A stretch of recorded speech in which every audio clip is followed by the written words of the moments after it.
Good morning, everybody. I am Vishwendra, the founder of Optimal Success Trajectory, and today I am before you to discuss some of the steps to ensure effective learning. As you might have heard that Mr. Narayana Murthy said 85% of the youth are not employable. They don't have skills. They are not compatible to learn as per the requirements of the industry. So we choose this subject and we want to give certain solutions to this concern. So there are certain steps in which you can learn effectively. The first step is you must have a silent mind. I repeat itself, you must have a silent mind to learn effectively. If your mind is filled with thoughts, anxiety, depression, or any other uncomfortable feeling, any thought, any information, then you won't be able to learn effectively. So before learning, make sure that your mind is completely silent. You can use our mind training programs for silent mind for ensuring that state of mind. The next step is you must learn in small and comfortable steps. जो भी चीज़ आप सीखना चाहते हैं उसको आप steps में break करें, क्योंकि हर स्टूडेंट, हर एक ह्यूमन बीइंग का अपना एक लेवल होता है, तो आप अपने लेवल पे ही जाके सीख सकते हैं। रेजोनेंस फ्रीक्वेंसी के बारे में आपने सुना होगा।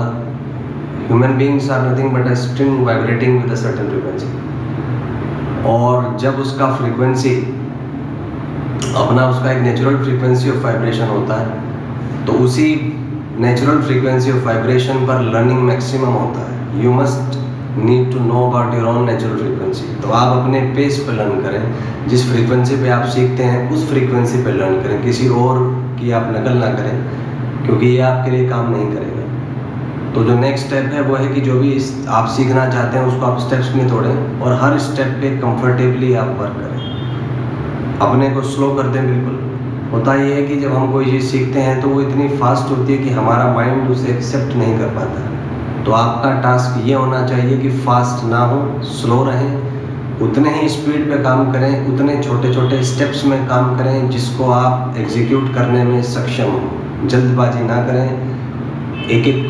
क्वांटिफाई करें उसको, अपना जो आप सीख रहे हैं लर्निंग, उसको क्वालिटी के तहत उस पर काम करें आप, और उसको स्मॉल स्टेप्स में आप तोड़ें। और अगर आप कंफर्टेबल नहीं हैं तो इतने स्मॉल स्टेप्स में उसको तोड़ लीजिए कि आप उसमें कंफर्टेबल हो। नेक्स्ट जो स्टेप है वो है कि जो आपने सीखा है उसको रिवाइज करें आप, क्योंकि ऐसे पता नहीं लगता कि आपने जो इन्फॉर्मेशन सीखी है उसको आपका माइंड अब्जॉर्व कर पाया है कि नहीं। तो उसे रिवाइज करें और रिट्रीव करने की कोशिश करें। साइंटिफिक इन्वेस्टिगेशंस ने शो किया है कि retrieval effect takes place inside human beings. जब भी आप कोई चीज़ लर्न करते हैं तो न्यूरॉन्स में डेटा स्टोर होता है, और जब आप उसको रिट्रीव करते हैं तो उस रिट्रीव करने से आपके न्यूरल सर्किट्स वो स्ट्रॉन्ग होते हैं, और इससे आपकी लर्निंग कैपेसिटी बढ़ती है। लंबे समय तक आप उस इन्फॉर्मेशन को याद रख सकते हैं। तो रिट्रीवल इफेक्ट का यूज़ करें। जो भी आप पढ़ते हैं उसको पहले पढ़ें, फिर उसको देखें कि ये आपको लर्न हुआ कि नहीं। Try to retrieve that.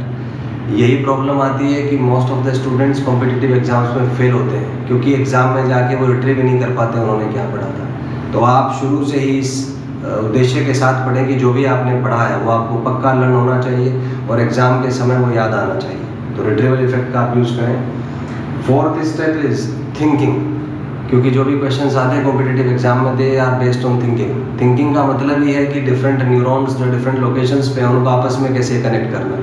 तो अगर आप में थिंकिंग कैपेबिलिटीज़ नहीं होंगी, आप चीज़ों को रिलेट करना नहीं सीख पाएंगे, तो आप क्वेश्चंस नहीं कर पाएंगे, जिसकी वजह से आप सेलेक्ट नहीं होंगे। तो थिंकिंग कैपेबिलिटीज़ अपने में डेवलप करें। जो भी आपने सीखा है उसको अलग अलग एंगल्स के थ्रू, अलग अलग परम्यूटेशंस एंड कॉम्बिनेशंस के थ्रू जज करने की कोशिश करें। डिफरेंट केसेस बनाने की कोशिश करें। जितने डिफरेंट केसेस में आप सोच पाएंगे उतना ज़्यादा आपका माइंड डेवलप होगा। और लास्ट में है कि रिकर्सिव टेस्टिंग करें अपनी लर्निंग को चेक करने के लिए। रिकर्सिव का मतलब है बार बार आप टेस्ट करें। आपने कुछ पढ़ा, मान लीजिए 5 मिनट, उसको टेस्ट करें कि आपने पढ़ा है। रिट्रीव करने की कोशिश करें माइंड से। गलतियां आपको पता लगेंगी, उनको सुधारें, फिर दोबारा से उसको रिवाइज करें। तो इसको हम रिकर्सिव टेस्टिंग कहते हैं। So, in a nutshell, everything is about quality of your mind. Work on your neural networks, work on your thoughts, and then you will be able to develop quality of mind. And then nobody can stop you from being successful in today's dynamic world. Thank you.